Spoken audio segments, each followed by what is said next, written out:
Doctor সাহেব, এই যে দেখেন তো আমার প্লাস্টিকের বালতিটা ভেঙে গেছে। আপনি কি জানেন আমি কি করি?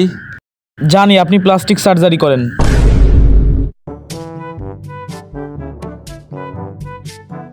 ভাই, আপনার দোকানে কি লিচু আছে? আছে, কতটুক লাগবে আপনার? বেশি গেলে ফেলে 1 কেজি লিচু দিন। আচ্ছা, আপনি কি আপনার ওজন মাপার সময় এভাবেই মাপেন? এই ড্যাডি, আপনার মেয়ের কি হয়েছে? আমার সাথে 3 দিন কথা বলে না। বাবা, ও তো অসুস্থ। কেন, কি হয়েছে বলেন আমাকে, আমি সুস্থ করে দিই। তুমি সুস্থ করবে কিভাবে? জানেন একদিন কি হয়েছে? কপাল ব্যথা হয়েছিল, আমি তারপরে কপালে চুমো দেই, সাথে সাথে ওর কপালের ব্যথা চলে যায়। ওর পাতলা পায়খানা হয়েছে, আসো তুমি ঠিক করে দিয়ে যাও। ভাই, আপনার দোকানে কি পারফিউম আছে? আছে, 200 টাকা, 500 টাকা আর 1000 টাকা। আপনার কোনটা লাগবে? এগুলো তো অনেক দাম বেশি। আপনার দোকানে 5 টাকার পারফিউম আছে? হ্যাঁ আছে তো, আপনি আমার পিছনে আসুন।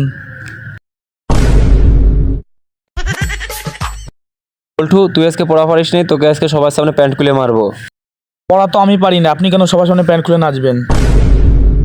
আচ্ছা বলো তো, ডিম ভেঙে কিভাবে বাচ্চা হয়? আপনি আমাকে বলেন ডিমের ভিতরে কিভাবে বাচ্চা গেল?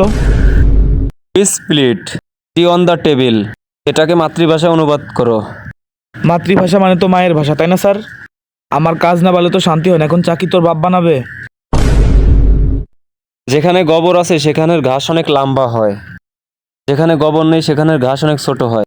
এখন বুঝতে পেরেছি মেয়েদের চুল কেন এত বড় হয় আর ছেলেদের চুল কেন এত খাটো হয়। বল্টু, আমি তোকে বারবার বলেছি খাতার মধ্যে 1 আর 7 স্পষ্টভাবে লিখবি। লেক্সোস অন দেখা যাচ্ছে 7-এর মতো, আমি ওইটা 7ই লিখছি। তাহলে অনের মতো লাগতেছে কেন? তো বলতো কনফিউশন মানে কি? স্যার, কনফিউশন মানে হলো আপনি যা বুঝেন না। আমি যা বুঝি আপনি কি তা বুঝেন? আমি যেটা বুঝি না আপনি সেটা বুঝেন না।